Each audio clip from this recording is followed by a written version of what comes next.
Honey, I must have got 12 just today messages on Facebook from people telling me that I needed to take a look at this video that I don't know when it was released, sometime in the last few days, of Oprah's show Black Love, which is back on the air. So they interview black couples and talk about their relationships and their marriages and stuff. And there seems to be a lot of anxiety and stress and strife about something that Tina Knowles, who is Beyonce's mama, said about her new marriage with Richard Lawson.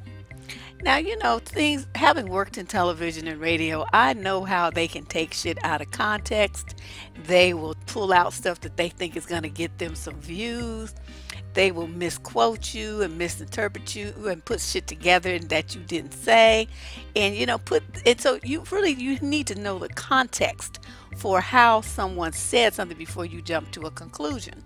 So like I said, knowing that, I wanted to see the whole show. I didn't want to just see this little tiny clip that people were playing and going on and getting all in their feelings about. So I found it and I watched it. Actually, I watched it twice because I watched it to listen to the words, you know, the inflections, and then I watched it the second time because I wanted to look at the expressions on all the different couples' faces. And that's very important because body language tells you a lot about communication. And once I did that and I got to the segment about Richard and Tina, it went all bad. Now, in a certain sense, you know, there's still some room for interpretation for what she said because it could have meant, well, I'll tell you. First, let me just go over what she said.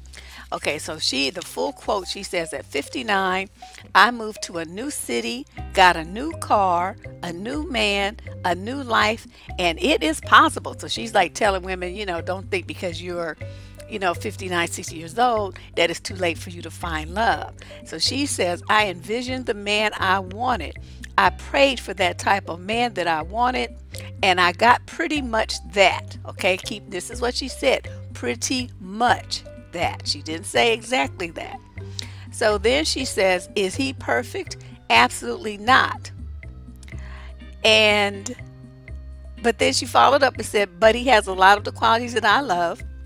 And we're having a really good time, and I'm enjoying life, so there is hope, women, ladies, you know, she says at the end. Now, what happened? Okay, like I said, first I listened to the audio. I wasn't looking at the visuals. I wanted to hear what people said first. Okay, so when you just hear that, you know, you can't really tell how she meant it or, you know, whatever, because my original interpretation was that she said she prayed for the type of man she wanted and she got pretty much that.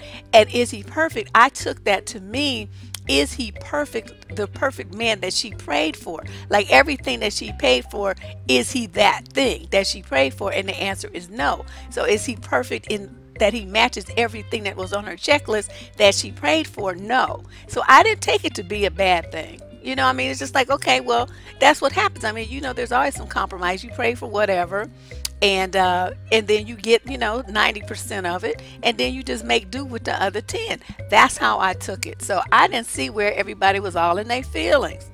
However, once I looked at it and I saw his expression, I could see that he didn't take it that way at all.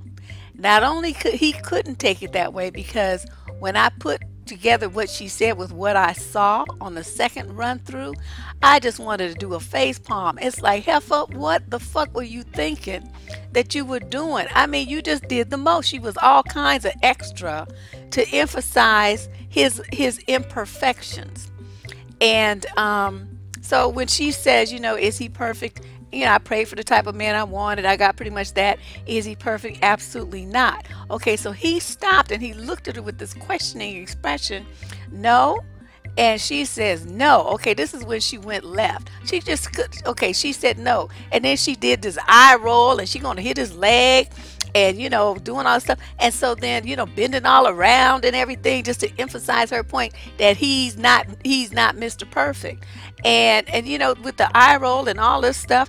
And so dude started rubbing his lip, and he looked up, and he looked sad. That's what he looked. He looked very sad and confused and disturbed. And I could not figure out what her goal was here. So let me run through my perspective on this kind of thing. I am constantly in people's ears about when you have an ain't shit nigga and you be trying to do everything you trying to be the perfect woman with him and for him, and he's not giving you anything back. She just said that she prayed for the type of man that she wanted and that he was pretty much that. Then she turned around and pulled the rug out from under him with all this eye rolling and all this stuff. Now let me put this out there, because there's not a perfect man on this planet. Okay, there's no man that's perfect. Every single wife that I've ever met has something to complain about her husband about. That's just how it is. No husband is perfect. Okay, so let's just get that out the way. But if you're on a situation like you're on a national television show and you're talking about black love, is that really an appropriate thing to say? And I say no, because what you would say now, you want to say it in a way like, I prayed for this kind of man, and he's definitely 90% of that. Like any couple, we have our disagreements and places in our relationship where we don't see eye to eye, but overwhelmingly he is the man that I prayed for. Okay, that's how you say something like that, where you don't have to clown your husband, roll your eyes, pop your lips, slap his leg, and bend all around and do all this shit, just acting country and stupid on television. I was like, oh my God, this bitch is crazy. I know everybody's, she's famous and she might be the Bayhive's mama and all this shit. I gives no fucks about all of that. The bottom line is she was doing the most, and she disrespected her husband on television by doing all of that. Like I said, any woman has the right to say that her husband is not perfect. It's not what you say, it's how you say it. You have to do it. Especially when you're talking about love, you're going to talk about how you love your man with his foibles, okay, with the things that you guys had to work out, the agreements that you had to come through over the years, how you arrived at where you are in a peaceful moment. That's what the show is looking for. How did you guys get to where you are? And the other thing I noticed about her is the majority of the time she talked about herself. Now, like I said, as that caveat, did they edit the other stuff out? See, we'll never know that. All we're going to know is what we saw. So we don't know what other things she said and how the director of this thing wanted to portray her. So they're going to edit out certain things and only include certain others while they mix it in for even flow with the other 3 or 4 couples that they had on the show. So, there is that to consider. But what I do know is from what was presented, she talked a lot about herself and her journey to motherhood, and she talked about Matthew Knowles a lot, which I really wasn't like, why you got to talk about his ass so much? He's trifling. And she talked about things that for the majority of her interview had very little to do with Richard. I don't know how many other people noticed that. I kept waiting for her to talk about how he won her over and what the things are that she finds so wonderful about him. I was looking for specifics about, okay, why did you marry this man? What is it about him that made him head and shoulders above the rest? Why did you feel like this was what you needed to do? This is what you wanted to do. And what part of, you were praying for this type of man? What were your things that you were praying for? Let's hear that.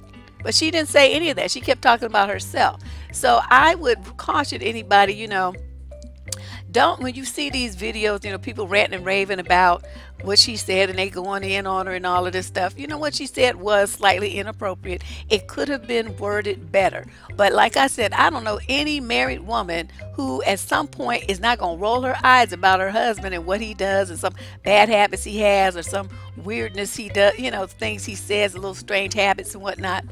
There's, men are they just get on your nerves. I mean, that's just the bottom line. Girlfriends have the same experience. But what you do is, when there's more on the positive side than there is on the negative, and I mean, it better be like 90-10 positive. then you just eliminate that other little stuff. You don't really worry about that, because I'm sure there's some shit about you that gets on his nerves too. You know what I mean? But if you're gonna focus on the negatives all the time, then you're never gonna have a relationship. You have to let a lot of stuff go. You let stuff go about them as well as stuff about yourself, because you have to appreciate who and what you are and love yourself before you can even expect anybody else to appreciate and love you too. And Tina Knowles did say that. But again, it was in reference to herself.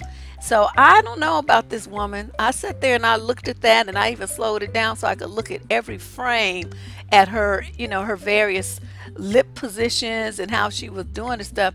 And I don't know if that marriage is going to make it, because she just was doing too much. She had too much going on that was just not really about her marriage, not really about Richard, and more focusing on herself and her journey away from Matthew, and her journey away from Beyonce's, being Beyonce and Solange's mama. So I'm not really sure, I'm not convinced. I'm really on the fence about that. I don't know why he married her. I guess he, it was some kind of love or whatever, but it just makes me wonder if someone would say something like that about you on camera in front of they know it's an Oprah sponsored thing. It's going to be millions of viewers. How does she talk to this man behind closed doors? And I could see, if he deserved it, if he was just a knucklehead and a jerk, well, then you should be getting a divorce from him like you did Matthew. So obviously, you're talking about he was the man you pray for. That means he's a good guy. So why are you talking to him like that on national television? I don't get it, but I do know Richard Lawson. I'm put some slides up of brother man over the decades, since he's been in the movie industry. I think he started in the 70s, but I know he did Poltergeist in 1982. He was in a TV series I used to watch called V, and he's done a bunch of other stuff. So dude's been around in Hollywood for many years. He's always been a very handsome guy. Even at 70, he still looks, he's a handsome looking guy. I mean, he kept his body halfway together. He's not too wrinkly in the face. He's got a nice smile, nice hair still. And I'm just not real sure what her goal was, because my thing is, every time when we do things, we always have a goal. There's a reason why we do what we do, and there's a reason why we say what we say. Now, we may not really be cognizant of it in that moment, but once you really think about it, you will understand the reasoning. So I have to, if I were in front of her, I would say, Tina, what was motivating you to want to put your husband down publicly like that? What was your goal there? What did were you angry at him about something? Well, can you not, as a mature woman, sit down with your husband and talk about y'all's business in private? Did you have to put it on the television for all of us to see like that? That really isn't fair. It's not right, because in order for him to not act a fool like you, he just got quiet. He got quiet, but his expressions and his movement patterns told the whole story, and he was upset. He was giving her all kind of side eye, and that's my analysis of the situation. So everybody who's been asking me for my take on it, that's what I have to say about it. I hope she learns from this and does better, because it's no kind of way to treat your husband. And you go through all the trouble to find somebody and pray for somebody and go through all these changes to get this man. And he seems like a decent dude. We never heard like a bunch of wild stories about him using drugs and acting a fool and stuff in Hollywood. He was always kind of quiet. So I don't really understand what's going on with her, but she better get her shit together. Anyway, this is Deb Cooper from survivingdating.com. You can check me out on YouTube. I'll be on tomorrow, Tuesday, and again on Thursday. This is just a little bonus show to respond to my channel visitors' requests that I address this Tina Knowles and Richard Lawson situation. But if you guys ever have a suggestion for a topic you would like me to address, please send me a link to the video if you have one, or magazine article, along with your name and contact information to survivingdating@gmail.com, and I will respond to you as soon as I can. Deb Cooper. Talk to you guys tomorrow.